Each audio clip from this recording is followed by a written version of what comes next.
কেন তুমি কি করবা? পাশের বাড়ি তোর কাকা কাকিমা ঝগড়া করছে, আমি একটু দেখে আসি। ও মা, তারপর দিন বাবা দেবে তো? মানে সন্ধ্যাবেলা পূজা করার সময় নেই, সন্ধ্যা প্রদীপ দেওয়ার সময় নেই, ঝগড়া শুনতে যাওয়ার সময় নেই। ও বাবা, জীবনকে আলোকিত হবে। দ্বিতীয়বার নিক্ষেপ করলেন দেবরাজ ইন্দ্রের উপরে। ইন্দ্রদেব পানে জর্জরিত হয়ে গিয়ে তারই গুরুপত্নী অহল্যা সহিত হরণ করলেন। তৃতীয়বার নিক্ষেপ করলেন চন্দ্রদেবের উপরে। চন্দ্রদেব পানে জর্জরিত হয়ে গিয়ে তার নিজের গুরুপত্নী দেবগুরু বৃহস্পতি আর তার পত্নী তারা দেবের রূপে আকৃষ্ট হলেন। চতুর্থবার নিক্ষেপ করলেন ভোলানাথের উপরে। তার আরেক নাম কিন্তু মৃত্যুঞ্জয়, আবার আশুতোষ, অল্পতেই সন্তুষ্ট হয়ে যান। তিনি মোহিত হলেন কবে? যখন সমুদ্র মন্থন হয়েছে। সমুদ্র মন্থন করেছিলেন কারা? দেবতাগণ আর অসুরগণ। মন্থন করে অনেক কিছু উঠেছিল, অমৃত, শ্বেত ঐরাবত, পারিজাত পুষ্প, ধনন্তরী, অনেক কিছু। আর একটা জিনিস উঠেছিল বাবা, সেটা কি? গরল। গরল মানে বিষ। ভোলানাথ চিন্তা করলেন এই বিষ যদি জগতে ছড়িয়ে দিই, জগৎ তো ধ্বংস হয়ে যাবে। তাই বিষ নিয়ে ভোলানাথ নিজে পান করলেন। তাহলে কোনো কিছু সেবা করলে উদরে যায়। ভোলানাথ বিষ পান করলেন, বিষ উদরে গেল না, পঞ্চে থাকলো বেঁধে। কেন? অনেকে বলে বিষ বেঁধেছিল, কিন্তু না, ভোলানাথ বেঁধে রেখেছিলেন। এই জন্য তারা অনেক নাম নীলকণ্ঠ।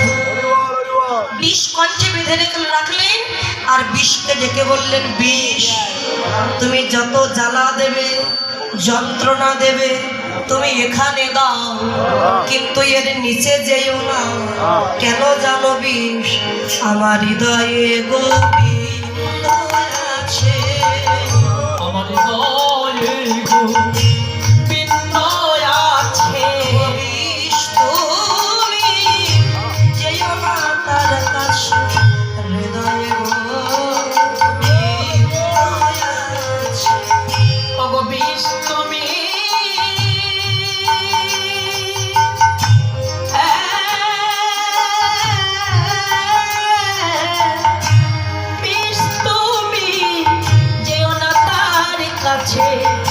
আমার হৃদয়ে বিন্দয় আছে।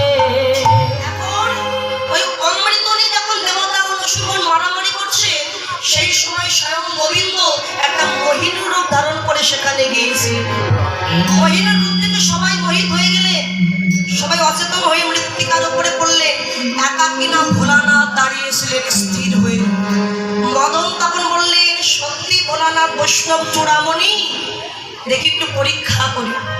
ভোলানাথের নাম করে যে প্রাণ নিক্ষেপ করেছে, বাবা কামের হাত থেকে কি কারণ নিস্তার আছে? কারণ নিস্তার না। ভোলানাথ তখন মানে জর্জরিত হয়ে গিয়ে, হিতাহিত জ্ঞান শূন্য হয়ে গিয়ে মোহিনী বেশধারী কৃষ্ণকে ডেকে বলেন, হে সুন্দরী, তুমি এত সুন্দর দেখতে, আমি তোমাকে ভালোবেসে ফেলেছি, আমি তোমার প্রেম আলিঙ্গনে পেতে চাই।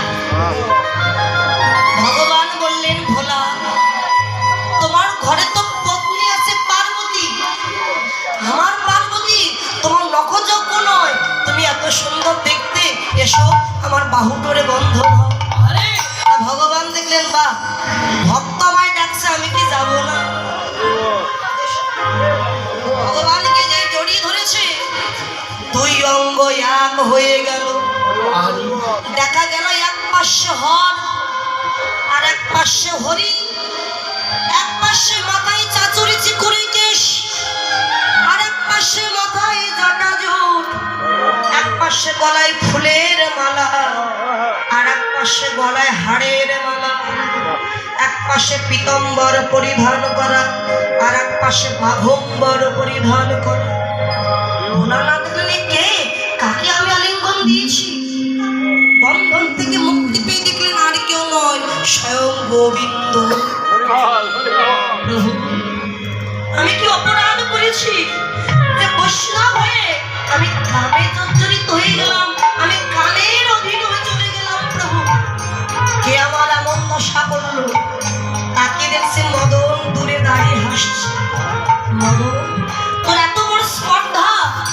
তুই আমাকে কামে জর্জরিত করে দিলি।